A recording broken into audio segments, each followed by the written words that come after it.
ndị eze ndị nze na ọzọ na-emefe n'ihe gbasatara ọdịnala Igbo. Abata ebe a na-eme ihe gbasara ọdịnala Igbo, agọchọọ ji gọchọọ ọfọ, anaghị ekwu n'aha Jesus Christ. N'aha Jesus. Amen. Thank you very much. Ndị Igbo be anyị kwukwa ya ka ukwu ma tụkwa ya dịka inu si na ọ bụrụ na nwata afọ obi mmụọ amalụbeghị, na nwata ọbụla riri nne edowere mmụọ na mmụọ ahụ udo onye ha ama, na okenye ama nọ n'ụlọ wee wu amụọ n'ọbụrụ na ikwu amarọ na ọ bụ ibe ga-ezie. Igbo mụrụ nze, Igbo mụrụ ọzọ, ekene m unu. Ụmụnne m ndị Igbo, ka anyị neba anya n'ihe gbasatara ọdịnala na omenala na ihe eji wee mara ndị Igbo. Tata anyị ga-eneba anya n'ife gbasatara ịgọ ọfọ na ezinụlọ. Ọtụtụ ndị okenye na-agbachi nkịtị ma ewu amụọ n'ọgbịrị. Ọtụtụ ndị okenye na-emefekwa na-emefie. Onye ka nsị ka m gbaziere ha unu. Ị ma na ịbịa na ngwuru ezinụlọ, na nwata ama mbu nna ya ụzọ wee gọọ ọfọ maọbụ gwụọ ọjị, nka nna nwe ngwuru ahụ nọ ndụ.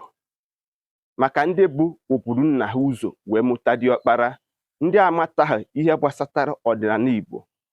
Ọ bụrụ na nna gị nọ ndụ,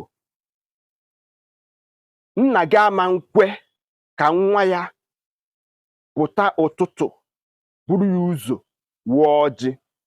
Ọ bụ ihe jọwuru udene na njọ ma siwukwa nke kwụ n'isi. Maka ọtụtụ ndị be anyị ahapụgo omenala mewezie omenelu. Is the responsibility of the father ịkpọkọ nwunye ya na ụmụ ya gọọ ọfọ. Ndị Igbo anaghị ekpe ekpere, ihe a na-eme ha na-agọ ọfọ, ha na-ekwubi okwu ka ụbọchị taa dịrị anyị na mma, ọ ya dịrị anyị mma na ike, dịrị anyị mma na oye, dịrị anyị mma na afọ, dịrị anyị mma na nkwọ. Anyị gbue n'iru anyị ga-egbute ihe ọma, anyị gbue n'azụ anyị ga-egbute ihe ọma. Ọfọ ka a na-agọ. Nke ịbụọ dị n'ime ya, maka ndị be anyị sị na ọ bụrụ na nwata fuo obi, mmụọ amara ebe obi. Ọ bụrụ na ịbụ nwa na ebufuru obi, gị na ikenga gị so were aga.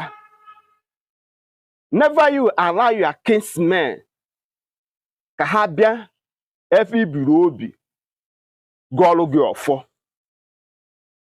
Ọ bụrụ na ụmụnna unu batara na ngwuru gị, ichere ha ọjị, ọ ngị nwa ọsọkwa na bụ na ịdị aha 20 years 25 years, ngị nwa ka ọ dịrị ime gịnị? Ịgọ ọfọ. Maka na asị na ọjị eze dị eze n'aka. Iji wee gbakwunye okwu a, ọ bụrụ na nwanne mpa gị nọ ya maọbụ nna gị nọ ya, mana ha bịakwutere gị efe ifuru obi, ị nwere ike inye ha ikikere ka ha mee gịnị? Ka ha gọọrụ gị ọfọ na ọ dị na mkpa. Nke ịtọ, maka na nke gbasatara Igbo niile, atụmadụ ọtụtụ mmefe ndị eze ndị nze na ọzọ na-emefe n'ihe gbasatara ọdịnala Igbo.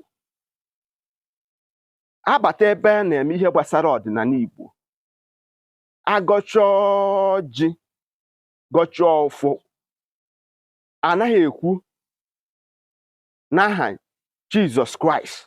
N'aha Jesus. Amen. Thank you very much. Ihe sọrọ oyi na ntị.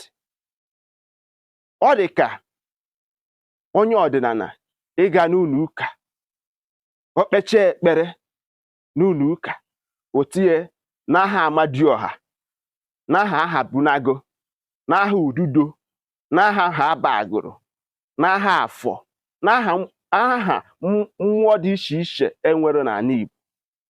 Kedu ihe onye isi nchụaja, both Reverend Father maọbụ pastọ ga-eme? ofeke amara ihe nke mmụọ ka obe nnunu maka ndị be anyị sị na onye anwụ na ngwọ na nke bụ nkwụ na-abịa ọ nụrụ karịa ibe ya. Gaa na my YouTube page ka ị were anya gị gbara onwe ihe nkiri. Aka mbụ nwanne gị bụ Maazị UC. Ụmụnne m, ndewonu.